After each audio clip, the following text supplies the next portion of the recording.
నమస్తే అండి. ఇంతకుముందు వీడియోలో చెప్పినట్టే పాపని హైదరాబాద్ లక్డీ కపుల్ క్లినికల్స్ హాస్పిటల్కి తీసుకెళ్ళడం జరిగిందండి.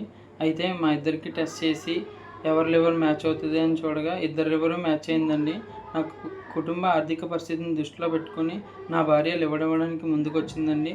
అయితే ఇప్పుడు ప్రీ లివర్ డోనర్ ఎవాల్యుయేషన్ అని చెప్పి ఇద్దరికి టెస్ట్లు ఉంటాయని చెప్పారండి. మేము 2 డేస్ ఉన్నామండి హైదరాబాద్లో. నాకు నిన్న ₹1,00,000 ఖర్చు అయిందండి ఈ టెస్టుల మట్టుకి. అయితే మీకు ఇంకా ఎంత టైం ఉందంటే టైం తక్కువ ఉందని చెప్పారండి. అయితే 15 రోజుల్లోగా మేము టైం అడిగామండి. 15 రోజులు అకౌంట్లో అమౌంట్ రెడీ అయిన తర్వాత సర్జరీ చేస్తామని చెప్పారండి. మనకి అకౌంట్లో కనీసం 15 నుండి 20 లక్షలు రెడీగా ఉండాలన్నారండి. ఆఫ్టర్ సర్జరీ కూడా పాపకి 5 ఏళ్ళు మందులు వాడాలని చెప్పారండి. పాపకి మా మిసెస్కి కూడా కోలుకోవాలంటే ఇద్దరికి మెడిసిన్స్ అవసరం ఉందండి. ఇప్పుడు ఫస్ట్ చెప్పినట్టే 30 నుండి 40 లక్షల దాకా అవకాశం ఉందండి ఖర్చు. అయితే ఆర్థికంగా నా పరిస్థితి బాగాలేనందున మీరు నాకు సహాయపడి నా కూతుర్ని కాపాడవలసిందిగా కోరుకుంటున్నాను.